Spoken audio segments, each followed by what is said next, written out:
In this episode, we take the hard facts and data to make it make sense for artists of color.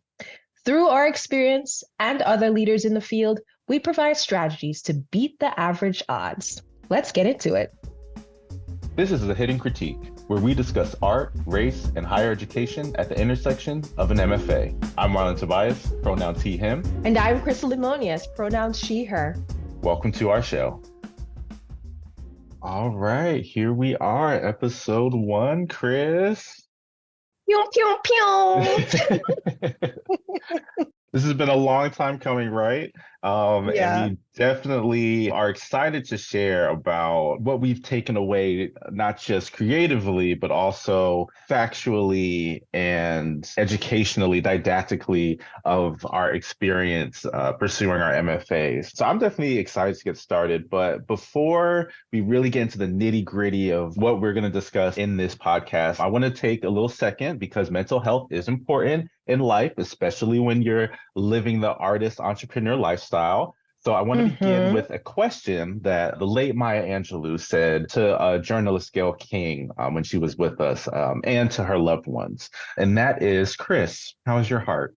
How's my heart? Today, my heart is feeling full to be in community with you, having these discussions to help not only understand this experience that we've had, but to help others navigate it on their own. So how's your heart, Marlon? My heart it feels really full. I'm excited. I'm also just a little nervous. This is another avenue that we're taking in our art career that's outside of the studio. So I'm really glad to explore that. And also just, this is another medium, another art medium. So just also exploring all the nuances about that. But mostly I'm just excited to really start talking about things that we've been talking about for years now and putting it out there. Absolutely. I think that's such a great place to start. And really, in the beginning, us defining what is an MFA in studio art. I think we took a lot of time to really consider how wholesomely we could understand this experience. We broke it apart in 3 sections. And, first being, establishing the confidence to get an MFA, the path to success. What does that mean for an individual? It's quite ambiguous. There is no clear path with this degree. We really have to take this practical knowledge and make it into something that is tangible. The path is quite elusive, and we ourselves have to figure out and make of it what we will. Most thing that's certain is that you possibly can get a job in higher ed as an adjunct, but still there's lots of instability there. So let's talk a little bit about what that means as we venture into that space. What do you think, Marlon?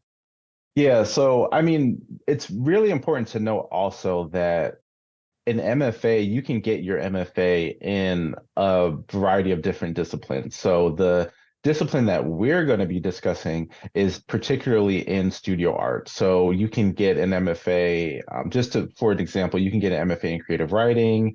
You can get an MFA in dance. You can get a MFA in a variety of different musical fields. But for us, we're talking particularly about you're getting your MFA in studio art. Now, an MFA is short for Master's in Fine Art. And it's a terminal degree similar to a PhD. And it's often the minimum requirement, like Chris said, to teach art at a 4-year university, which was another reason why I chose to get an MFA, because I wanted to teach at the collegiate level. Now, MFA in studio art tends to focus either on one artistic medium or the combination of a couple, maybe an interdisciplinary program. And these mediums include your traditional painting, drawing, illustration, ceramics, photography, printmaking, textiles. And I would say the last 20 years or so, there's been a merge of also graphical elements into fine arts, and merging graphic design and art. So when you hear graphic arts, that also can kind of bleed into your pursuit of an MFA as well. In regard to life after an MFA and your career, what we found, statistic from Burning Glass, showing that art teachers have a projected job growth of about 16.2% over the next 10 years. So in addition, art teachers with a master's degree make an average of $6,000 more than those with bachelor's degree. And this data includes postings between April 2020 to March 2021. So when asking what is the benefit of getting an art degree, one of the most secure ways that you can make the most money with your degree, with maybe a stable, secured pathway in teaching, would be through securing that master's degree. And with working it. in K through 12. And working through K through 12. Yes, definitely. And I think that's initially the first way that often people think of. It's a little bit more challenging to embark on a career as an academic in higher ed with this degree. Even just becoming an adjunct initially can be challenging if you don't have colleagues that believe in the work that you are doing independently, right? Definitely. So, teaching gives you that nice little buffer as you work to build your artistic practice. You do have this secured form of revenue coming in to make sure that your bills are paid. And it also gives you just access to more resources. Colleges, departments, they can provide you with actual facilities to not just continue your art practice, but expand your art practice. It gives you access to different departments to continue research, which will also open you up for even more grants and fellowships. So that all comes with the master's degree. And working in higher ed. And working in higher ed, yes. The thing about education is you're amongst this constant flow of students and fresh ideas. So it also helps you kind of stay on your toes and stay updated with what's going on in the world, and really how to discuss that in a really substantive, prolific way, and how to translate that visually in your art practice. So getting an MFA brings you into that realm to give you some type of steady, I would say, schedule to also aid to your art practice. Yeah. And, personally thinking about this particular segment in regards to establishing that confidence, for me, I found that I was very interested in working in higher ed. I tried K through 12 in undergrad, and I realized that space was not for me. I saw that I would be more suited working in an institution with undergraduates, and that was a big part of me going to grad school. And getting my master's, because I really was passionate about being an educator, but I saw my skills more suited in that space, and also having access to these facilities to continue working as a working artist. What was your inspiration, Marlon? For me, when it came time to apply for grad school, I was definitely thinking about the educational component. I didn't necessarily want to teach K through 12, but I actually I didn't want to teach. I'll just be honest. I didn't really want to teach, but I said if I'm going to teach, I would want to teach on the collegiate level too. Just to be honest, I mean, work with more adults and have more thoughtful conversations about art, and really work with a group of people who also were passionate about pursuing a degree in art, because even pursuing a bachelor's degree in art is also saying that you want to make a career out of this. So you're working with students that maybe are a little bit more serious about their creative process and are a little bit more secured as far as how they want to tackle certain topics and certain ways of making. So yeah, that was definitely a part of my thought process when applying for grad school and considering teaching. Gotcha. The next thing that we thought about in this whole defining of MFA in studio arts is how to choose a program, state or private. Would you like to share the data on that? We can share some of our experience as well. Yeah. So 7 out of the top 10 most expensive schools in the US, and this is after scholarships and aid, are actually art schools. So basically, what that's saying is art school is not cheap. Art school is not cheap, and also feeding into your art program is not cheap. In the case of supplies, making art Mm-hmm, is not cheap. So mm-hmm, it's important to just put that out there. Now, these schools are mostly private. In most mm-hmm. public institutions, there are more scholarships available, whether either through the institution itself or through grants. But because the tuition is lower, you can use these grants or scholarships to most, if not entirely, cover your expenses, especially if it's a fully funded program. Now, Mm-hmm. our program that we were in, Chris, was fully funded in the sense that they offered a tuition waiver.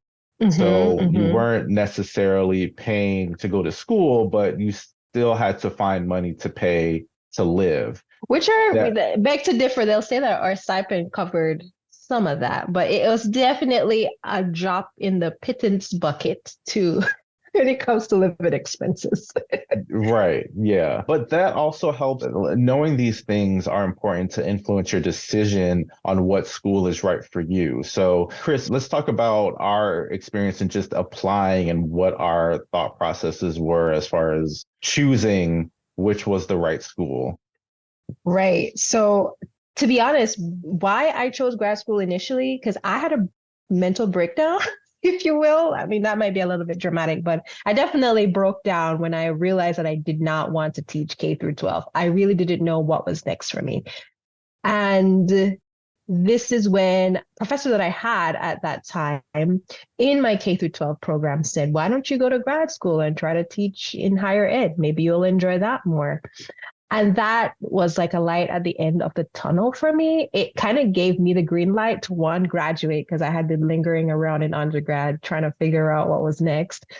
And so after graduating, seeing that, I could, one, go to a school that was fully funded, meaning that all my tuition would be paid off because I had no support coming from family. Not that my family could help and didn't help. There was just no money. I'm from an immigrant family that is here in this country at that point, maybe about 18 years. And I had to fund my education through undergrad. So to think that my family would be able to pay for grad school was not even feasible. So I had to consider what would be the most affordable way for me to take this next step that could give me more stability as a working artist and potentially educator. And essentially, that's why I initially applied to 2 state schools and 3 private schools, of which I got into the 2 state schools and made my choice from there to go to the program that we both ended up attending, Marlon. And how about you? Yeah, and I think it's very important to note the economics behind your decision, which is very reflective in the statistics of Black MFAs, right?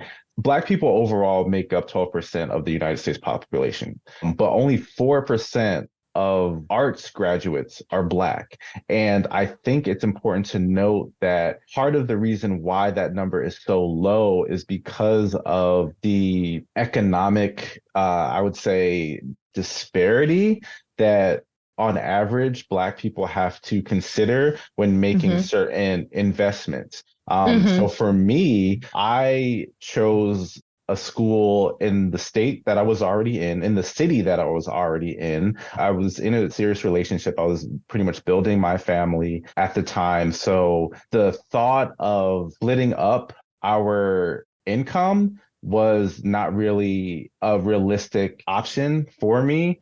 So when I decided to go to grad school, I mean, luckily the school that we both ended up choosing, but the school that I went with it being in the city, it offered a tuition waiver, and it was at an institution that overall was achieving a lot of accolades or recognition for their academic success. But essentially, needed to economically, I needed to stay as local as possible to make Right. sure that my household was not compromised while I was pursuing my degree. I love what you just shared. Even to just add a little bit, because you made me think of something that I was also considering breaking up my stability at that point, although I lived with family and so I had stability sharing expenses, but I was also pushed to go to the institution that we both went to because of these accolades that they had as well, and made the trek across the country down the East Coast to come there because that was my sacrifice, to be in a space that if I was going to go to a state school, let it be a state school that's also doing some really big things, or moving in this space where I have this paper that has a lot of value to it. And so that was actually my risk. And, leaving a very stable relationship and being distance for 3 years, that was also a big decision. Quite honestly, I almost didn't do it initially, but great point that you've just made. There's a lot of stability that we had to really make decisions to see if it made sense to make that plunge. So great point there, Marlon. Yeah. And also just thinking about how we are as artists and how we are as academics, the particular program that we choose, and this is going back to the definition of an MFA, our program was interdisciplinary. And they also allowed us in some ways, or they marketed that it was interdisciplinary, but also interdepartmental. So they were open to us exploring or working with different departments to help towards our final thesis. So that also was something that was appealing to me. Coming into the program, I was mainly a drawer, right? And I wanted to learn also how to paint and make other forms of art. And I also needed to learn how to articulate my work. And that's something that I felt that I was struggling in. So that also was part of the reason why I chose this particular school. And it being a state school, it was a little bit cheaper. But and for me, I'm a person that is definitely a leap by faith type of guy. So I really put all of my eggs in one basket because I only applied to one grad school. I would not under any circumstance, advise anyone else to do that, but that is just my journey. And I just kind of lucked up with everything kind of working out. But I would definitely encourage, if you plan on continuing your education, whether that's in undergrad or MFA, anytime you are choosing to pursue an education, make sure you have options. Yes. So, yes. Well, I think this is a place where we can share a little bit more about defining what is a working artist, because that's the whole reason why we did this program, is to not only have this experience of teaching in higher ed, but then to build on this career of being a working artist. Something that I found in trying to define this thing is that the definition of thing called art. The thing called art is that the definition is subjective, which, yeah, we know that. It has layered problems, right? It has layered problems. There is no absolute definition, I mean to say. Artists are people who call themselves artists. According to Marcel Duchamp, the artist defines art, and it seems interestingly true that nowadays artists also define who and what they are. Definitions by nature are confining and restrictive, while art and its makers seek to be expansive and inclusive.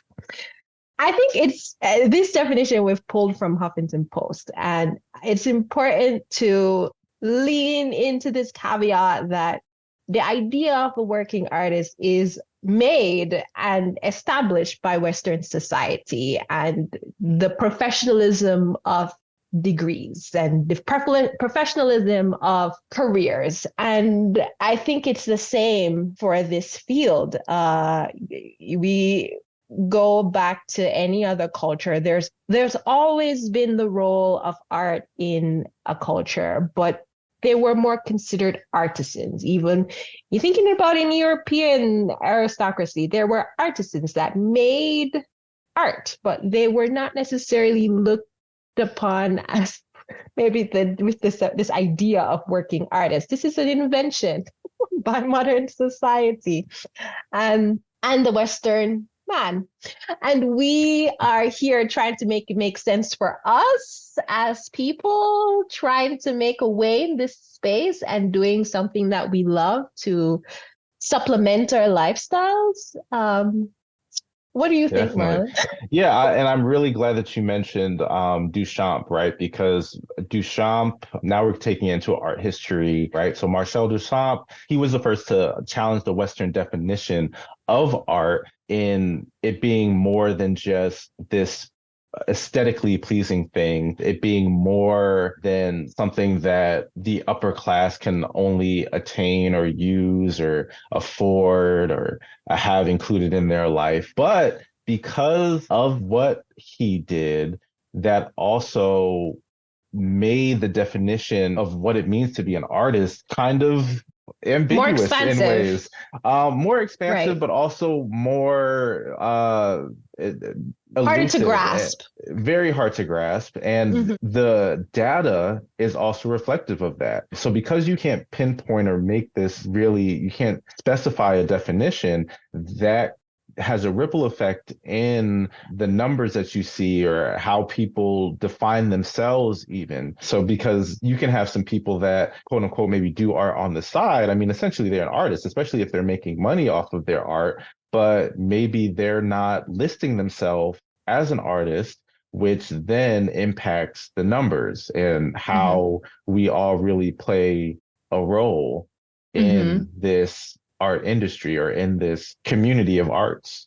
It's all work if you say it's work. And I think a barrier that also Black people have to work through is realizing that we are a naturally creative people and understanding that the things that we're doing, the things that we're making are prolifically creative and equating that to value. The things that we're doing, the things that we're making, there is a value to it, and really understanding how to, in so many ways, profit off of or make a life adequate or receive right, adequate profit off of this creative things that we're making. Also understanding that by definition could be art. Right. And so that's something to also propel a Black person to pursue art, make a career out of it, and also pursue an education out of it to open more doors for them. And these things are also aid to the numbers of Black students who enter into MFA programs, and also those who graduate from MFA programs too. So looking at statistic from Artist Report Back, out of the 2 million arts graduates nationally, only 10%, which encompasses more or less about 200,000 people, make their primary earnings as working artists. The majority of those working artists have a median earning of $30,621, but a small percent of those artists with bachelor's degrees make an earning of $36,105. So again, this is going back to understanding that what you are making is of value and then these numbers are average as art, and these are averages. These are averages. They're not these great are averages, looking, but these are also what opportunities that you could have, or these are earnings that you can make just by getting your degree, just by saying I'm an artist and now I'm going to pursue this degree. Still, even in this field, though elusive the definition may be, it still financially benefits to receive a degree in pursuit of your career? Something I kind of deduced from looking both at the census, looking at the artist report back article. I reviewed what is the US median income per capita, of which I saw was $37,638. And the average rent across the nation at this point, mind you, this is, I think, 2021 census, is $1,163. That means that an individual would spend, with this income in mind that I just shared, about $13,956 per year on just their rent, and which means that is 62% of their salary. We haven't yet talked about internet, transportation, art supplies. Mm-hmm. So just looking at the average of what both artists have done coming out with an MFA and deciding to be a working artist, and what the census shared based on living expenses and just the medium average income that is available, artists are not even earning the medium income per capita. This means that there is a lot of hustle and a lot of problem solving that you have to apply to this degree to make it make sense. Right. We have to really get strategic in the relationships we build, both in grad school with whether it is faculty across disciplines, whether it is with your colleagues that you are in your program with, and then through extracurricular activities that you make for yourself, exhibitions, grants, community service, like whatever it is you can get yourself into that you are interested in, where your work can be showcased, your ideas can be logged, the research that you're doing can be shared. Like, it all adds up to the potential of beating just this average to do more with this degree.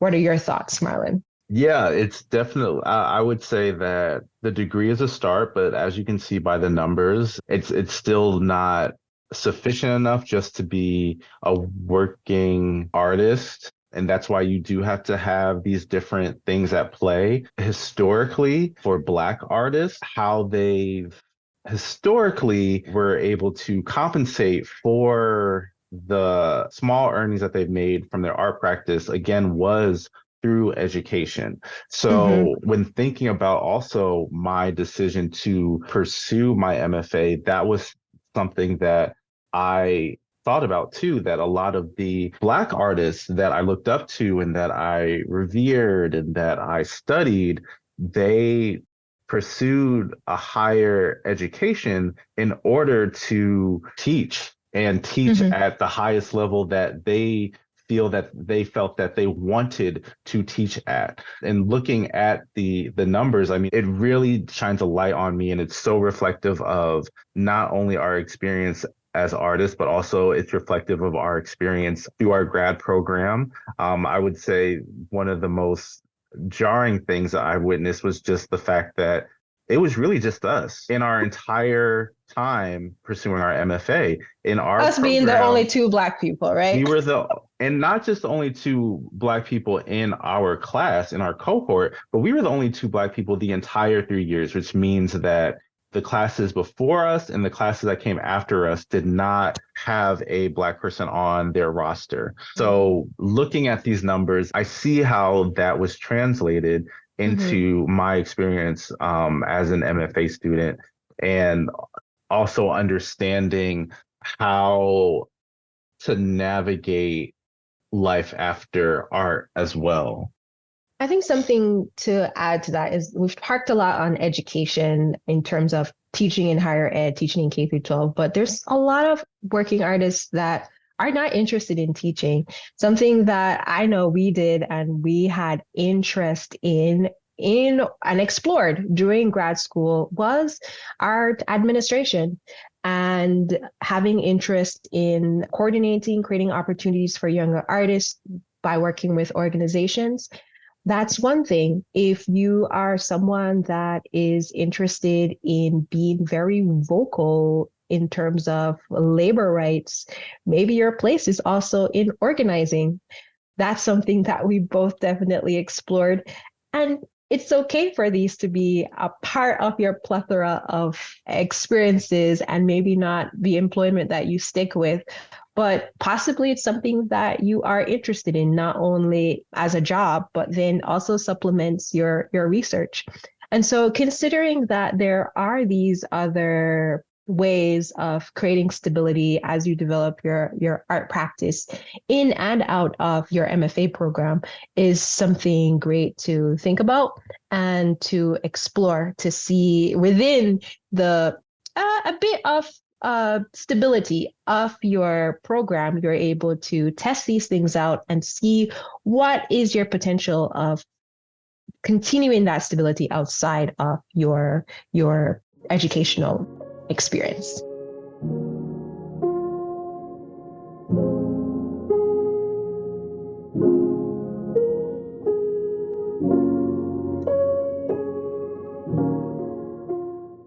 To close out, we want to hear from you in our call to action. Join us on our Discord, the link found in our show description, to share your thoughts on these two questions.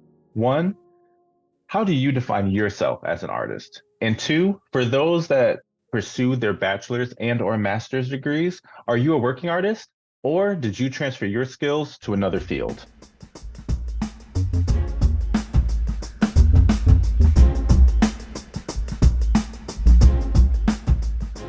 Thank you for listening to our episode. The Hidden Critique is produced and hosted by us, Krystle Lemonias and Marlon Tobias. Episodes are edited by Kirsten Pettifor. Original music composed by Cesar Presa. If you like the show, you can review and rate this podcast via Spotify or Apple Podcasts. You can also like, subscribe, and comment on our YouTube page. For exclusive bonus content, subscribe to our Patreon at The Hidden Critique. Or join the Hidden Critiques Discord page to engage directly with us, the host, and build community with fellow listeners.